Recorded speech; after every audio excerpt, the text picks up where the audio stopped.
саволи дигар. 4 духтарча дорам. шавҳарам шарт мондааст ки агар панҷумаш бача набошад туро талоқ медиҳам. оё ман чӣ кор кунам? бародарои азиз, бовар кунед, дар ин сухан вақте кадом марде ҳамин принсипа монад, ба номи худои меҳрубон қасам, дар ҳар як ҳарфш ай назди худо ту лаънат мешнавӣ. ҳар ҳарфашда. ин бисёр як гуноҳи бузурге ҳаст. худованд дар қуръон хабар медиҳад, аъузу биллаҳи мина шайтони раҷим, дар сураи муборакаи шуро ҳаст, ояти 50: лиллаҳи мулку самавати вал арз яхлуқу ман яша яҳабу лиман яшаъу инатha ва яҳабу лиман яшаъу зукура ав юзаввиҷуҳум зукранан ва инаса ва яҷъалу ман яшаъу ақима иннаҳу алимун қадир. бародарои азиз ва гиромбин, мулк, замин, осмон ҳама аз Аллоҳ ҳаст. яхлуқу ман яша, худо мега меофарум ҳар чизеро ки мехоҳам. яҳабу лиман яшаъу инатha ва яҳабу лиман яшаъу зукура. худо мегӯяд духтар додан ин ай назди манай, бача доданам ай назди манай. ав юзаввиҷуҳум зукранан ва инаса. худо мега агар духтарам додумад, бачаам додумад, иям ай назди май. ва яҷъалу ман яшаъу ақима. худо мега агар ба шарти тамоман фарзандат надодум, иншам ай назди май. иннаҳу алимун қадир. худо мегӯяд ман олим ҳастум, ман қодир ҳастум. бародари азиз ва гиромӣ, ту бибин ки назди Аллоҳ будай. оле бу духтарчаҳое ки ту дорӣ, 4 духтарча, ҳамира Аллоҳ бар ту дод. агарчанде бача надод. ҳазрати Лут алайҳи салом пайғамбар буданд. ҳазрати Шуайб алайҳи салом пайғамбар буданд. духтар доштанд, бача надоштанд. ҳазрати Иброҳим фақат бача доштанд, духтар надоштанд. пайғамбари нозанинмон ҳам бача дошт, ҳам духтар дошт. лекин ҳазрати Яҳьё пайғамбар буд, ҳазрати Исо пайғамбар буд, лекин фарзанд надоштанд. оё инҳое ки фарзанд надоштанд бояд чӣ кор мекарданд? ранги тувори мақсад инсони аблаҳ бигем принсип бояд мемонданд. ё ҳазрати Лут ва ҳазрати Шуайб духтар доштанд, ранги ту бар ин одами аблаҳ бояд принсип мемонданд? не, баръакс, дар ҳар як фарзанде ки меояд, бародари азиз ва гиромӣ, ба ӯ шукргузорӣ ки худованд ин фарзанда дар ту лоиқ дидай. одамо рафта аз чӣ корҳоеро намекунанд, чӣ бадбахтиҳое дар мақсад мубтало мешаванд. на ҷодугар мемонад, на фолбин мемонад, на мазор мемонад, на қавристон мемонад. дар тамоми ҷо саршона мезананд ки худо фарзандшон диҳад, фарзандшон наметиҳад. бубинед, фарзандшон диҳад, фарзанд наметиҳад. баъзеҳоша фарзанд додааст, бечора дасту пошон кор намекунад, ҳамура дӯстдорию ба ҳаму муҳаббат доранд ки фарзанди мо ҳай. тра 4 духтари солима ки хушрувак додааст. ту ин чӣ мисол? хеле хеле мисол. ту тарафи Аллоҳ ба худо қасам тавба кун ки ба ин суханат ҳатман бубин ягон офате ба сари ин фарзандакот меяд, ягон офате ба сари худат меяд, иҷа ғазаби худо мешавад. зеро ту дар неъмати Аллоҳи меҳрубон ношукрӣ кардисай. барои ҳамин Аллоҳ гуфтесай ки яъне ино ҳама ай назди мананд. шоир мегӯ машав ғамгин агар духтар бизодӣ, ки дар духтар бувад пайваста шодӣ. басо духтар ки соҳибтоҷ гардад, ба наздаш 100 ҷавон муҳтоҷ гардад. оле иншоаллоҳ агар худо умрат бидиҳад, пагаи духтаракоро тарбияи хуб ку, агар шавҳарои хубшон биёбите, бовар кунед ҳамин домоди хубам, домоди хуб бошам, ҳамин май фарзанд ҳеҷ камӣ надорам. домоди бошад ки хусра эҳтиром кунад, хуштомана эҳтиром кунад, дигар мо чӣ аз ӯ мисол дархост дорем? барои ҳамин духтарҳое ҳаст, имрӯз дар ҳамин аср духтарҳое ҳаст ки ба номи худо қасам ай ҳазор ҳамин бачаҳое ки имрӯз мисол фақат коршон одамкушиву коршон мақсад папироскашиву мухаддироту тиҷоратҳои ҳарому мақсад чӣ ҷиноятҳои вазмине ки доранд. бисёри бачаҳое аст ки падару модароро тамоман инсон намешуморанд. ҳамин хел дар ивази ҳамин хел бача ҳамин духтараке бошад ки дӯстдорид кунад, бин ҳурматат кунад, ба қадрат бирасад, албатта ин нур болои нур мешавад. барои ҳамин ин ай назди худо ҳай дар ин ношукрӣ накунем. вале агар ба шарти ҷиҳати дунёиша бигирӣ, оли як духтуроро бипурсен, бигем ки сабаби бача наомадан чияй? мегӯяд сабаби бача наомадан ин аз тарафи мардак вобастагӣ дорад. барои ҳамин агар тарафи тибшам ки бигирӣ, гунаҳгор туӣ. тарафи шариатиша бигирӣ, ба ин неъматҳои худо додагӣ шукргузорӣ кун. ин хел принсип намон ки бисёр аллоҳи меҳрубон саргардонат мекунад, бисёр шармандат мекунад. паго ира талоқам ку, як зани дигарам бигир, ё аз уш тамоман намеёвӣ, ё аз ушам мумкин бо духтардорат кунад. лекин мумкин ки дигар ӯ духтарҳоеро ки дар ин бояд ки хислатҳои хуб ё гӯем инсонҳои шариф мешиданд, мумкин аз рӯи ҳамин бадбахтии ту ин духтаротам ҳамон роҳи нека интихоб накунанд. хулос ба сӯи худованд тавба ку ва ба ин духтарчаакот шукргузорӣ ку. ҳеҷ боке надорад. пайғамбароро бибин соҳибои духтар буданд, бача надоштанд, лекин ҳама шукргузорӣ мекарданд, ира неъмат мешумориданд. дар боби намози мариз як бобера, як таи мумкин чанд дақиқае дар атрофи одамоне ки бемор ҳастанд, ман иншоалло як барнома кардам. шояд ки вай пештар аз ин суолу ҷавоб барои шумо раса. намоз аз гардани ҳеҷ кас соқит намешавад. хо гунг бошад, хо кур бошад, хо кар бошад, фарқе надорад.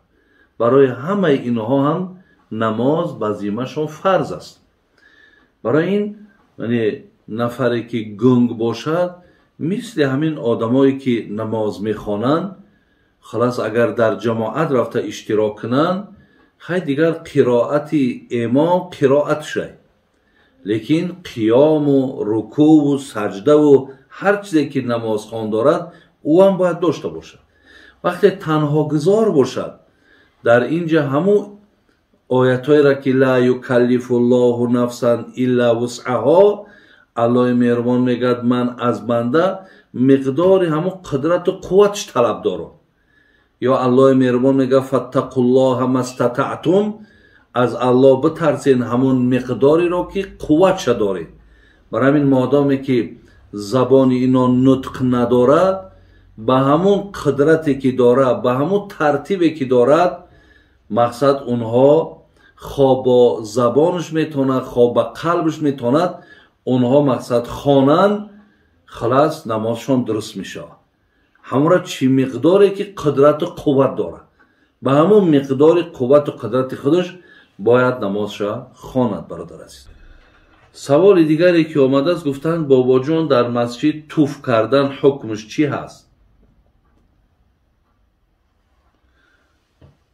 дар масҷид як одам, бародарои азиз, як оби даҳанаш мереза, як оби биниш мереза, лекин агар рӯймолча боша, одаме ки биниша метакона ё оби даҳанша мегира, ё ягон мақсад сулфа мезана, хифа мезана, ягон оби даҳанаш берун мешавад, онҳоро агар дар рӯймолчаш бигирад, ҳечи боқӣ надорад.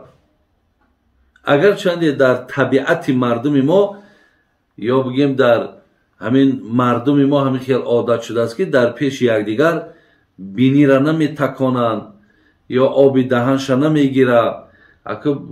инам як бигем аз маданияти ин мардуми мо ҳай. лекин вақте ки зарурат ки шуд, бародарои азиз, дар ин кор хафагӣ накунед. баъзе одаме ҳаст ки дигар бечора вай хича контрол карда наметавонад. барои ҳамин барои ӯ ягон мушкилот эҷод накунед. лекин нафаре ки дар даруни масҷид дарояву агар қасдан туф кунад, این یکی از گناه‌های بزرگ است. پیامبر نازنین مانگو وقتی که من در شب معراج وقتی پرسان کردم از عملی که در او ثواب زیاد باشد، گفتن الاذی یمات عن الطریق، هر یک اذیتی که در راه باشد او را از سر راه مسلمان ها دور کنی، بیشترین ثواب گفتن در همینه. ما یک حدیث دائم میگفتیم لقد رأیت رجلا یتقلب فی الجنه، مردی را دیدم پیامبر میگه من در جنت که تمام امکانیت و شرایط برای فراهم است. گفتم جبرائیل که این مردک مقصد بچه یگان پیامبر است یا این مردک چی خدمت کرده است که اینقدر امکانیت و شرایط الله برای این داده است؟ میگه حضرت جبرائیل در جواب پیامبرمون چی گفتن؟ گفتن فی شجرتین قطعها عن ظهر الطریق کان تؤذی المسلمین. این مرد یک نوده را در قد راه آویزان بود، همین گذشتگی آدم آزار میداد. همون نوده را گویم با تبر زد، گرفت، از راه بیرون کرد و مردم آزاد در همون راه میرفتن به یگان اذیت. الله مهربان همین درجه و مقام دادش. برای همین یعنی گفت چیزی را در شب معراج از همه ثواب زیاد در همین یافتم. و وقتی که با گناه نظر کردم که از همه گناه وزمین چی بود، گفت النخاعة تکون فی المسجد لا تدفن.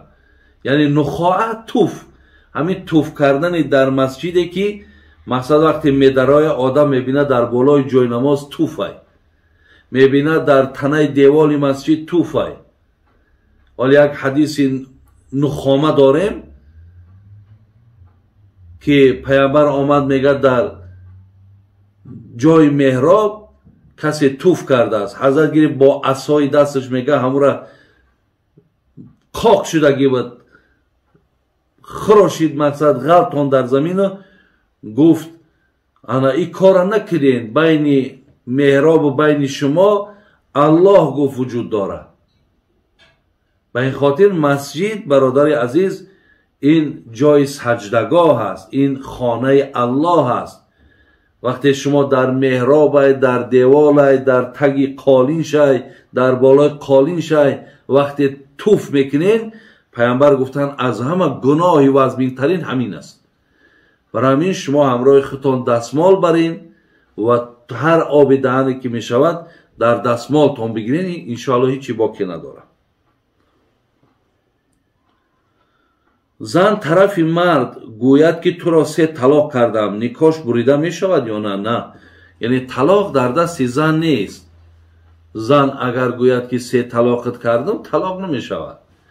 وقتی که طلاق در دست زن دادی، مقصد هر دو طرف پهلو با پهلو شیشتگی اینو میگن که بیا زنک مقصد با مصلحت یا دیگر جدا میشه. زنک میگه میلش، مردک میگه مقصد که من نمیخوام که ای دهنم همی کلمه برایه و اینا طلاق تا در دست دادم. همین زمانی که گفت در دست دادم، همین زنک دیگر مجلس دیگر نکنه، یعنی یگان گپی الهوگی نزنه یا ایجاش خیسته یک کمه فکر کنم بعد مقصد جوابشو میگم. همین در حالی که مردک طلاق داده همینجا گوید خدمت 3 طلاق کردم، اینجا باید طلاق میشود. وقتی که مردک طلاق در دهن زنک گذاشت یا در دست زنک داد، با همونم در همون لحظه مجلسش دیگرگون نشود. یعنی کمه زنگ بزنم پرسم یا اینکه در همین بین یگان گپی دیگر و یگان مسئله دیگر را بدازد، همون زمان اگر گرفت طلاق کرد میشه و ایلا دیگر طلاق در دست مردک است. ولی برای چی بعضی وقت من ناراحت میشیدم که بچه های ما طلاق در دست آتش میته، در دست آچش میته، یا سفر میکنه طلاق من در دست نمی اکم ای یا طلاق من در دست خواهر مای. دیگه این بیچاره تا آمدن این مردک در عذاب و اذیت یا گرفتار می شود که یک مبادا یا طلاق هم نکنن، حالا که یک گپی هوا یک سفسطه هیچی معنی نداره.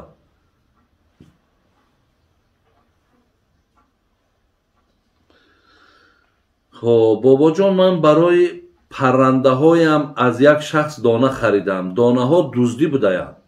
من پرنده هایم رو فروشم و پولش رو به یگان آدم کمبغل صدقه کنم، خدا ما را میبخشد.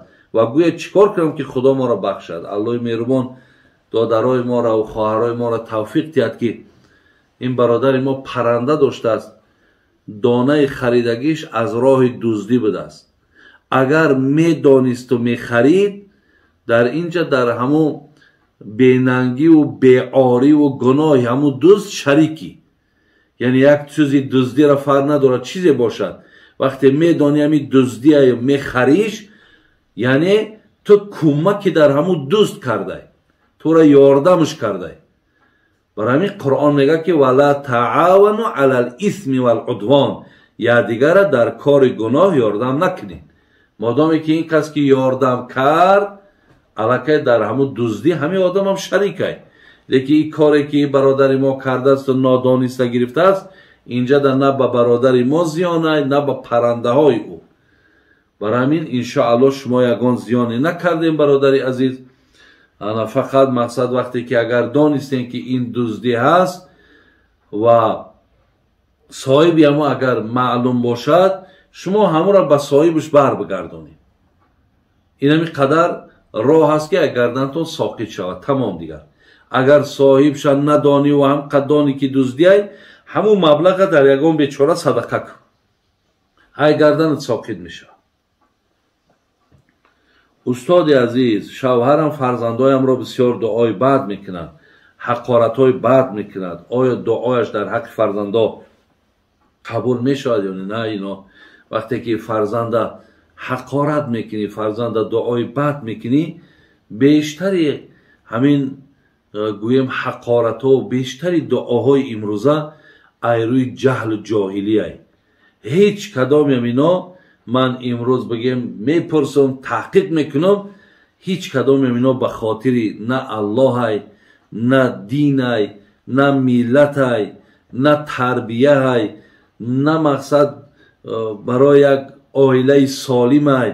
همه همین ایروی جهل های، دیوانگی های و ایروی خصلت های بدی که همون مادرها و پدرها دارن، فرزندا را حقارت میکنن، فرزندا را دعای بد میکنن. برای همین این دعاها و این حقارت های اینها به ضرر خود همون کلانترهای ما و شما هستند. اسمم رحمان علی است، ولی بسیاری ها رحمان میگویند. این درست است یا این که رحمان علیم بگن یا عبدالرحمن؟ البته عبدالرحمن بهترین است. هر کسی رحمان علی است یا رحمان است، شما را عبدالرحمن فریاد زنین، این بهترین میشد. میگویند که صلوات را به طهارت خوانید گناه است. این درست است؟ نه. به طهارت حتی آیت قرآن ناقپیده، اگر از یاد آیت قرآن هم که گویی، هیچی باکی نداره، گناهگاری نداره. حالا که صلوات با خیر است گویی، هیچ باکی نداره. شما میتونید در حالت به طهارتی تونم صلوات بگین، در حالت به طهارتی تسبیح بگردانید، در حالت به طهارتی آیات قرآن هم تکرار کنین، هیچی باکی نداره. استاد میگویند که شیطان ملائکه بود و از آتش است. آیا دیگر ملائکه هم از آتشند یا نه؟ این گپ اصل ندارد. شیطان یا جین بگیم یا افریت، اینها همه از آتش آفریده شدند، ولی ملائکه از نور آفریده شده است. بین نور و بین آتش فرقه. برای همین شیطان یا ابلیس این ملائکه نبود برادر عزیز. بابای حاجی، من در مهاجرت هم پیش از خواب طهارت میکنم، قرآن میخونم، ولی خوابهای بد میبینم، آدم ها رو با صورت زشت میبینم، چیکار کنم؟ هرگاهی که شما وقتی که طهارت میکنین و مقصد که قرآن میخونین، پیش از خواب باز همون آیت الکرسی را خوان، قل اعوذ برب الفلق، قل اعوذ برب الناس بخوان، در دستت بدم، در تمام بدنت بمار و همچنان به طرف راست بگرد خواب کو، بسمیک اللهم اموت و احیا بگو. اگر مبادا یگان خوابهای زیشت هم دیدی، بیدار شدی، همین طرف چپ ده مثلا توف کن، اعوذ بالله من الشیطان الرجیم بگو، همین طرف توف کن، با سرتبان خواب کن که این همون ضررهای جین ابلیس های. وقتی که تو میخیزی اعوذ بالله من الشیطان الرجیم و هم طرف توف بکنی، خواب که انشاءالله دیگر به تو نزدیک نمیشه. این بود برادران عزیز چندین سوالی که در پیش من بود. الله مهربان توفیقامون رفیق، ایمانهامون کامل و از این ماه مبارک رمضان روزه داشتن بر یکایک ما و شما الله مهربان نصیب گرداند. اهدنا الصراط المستقیم صراط الذین انعمت علیهم غیر المغضوب علیهم ولا الضالین.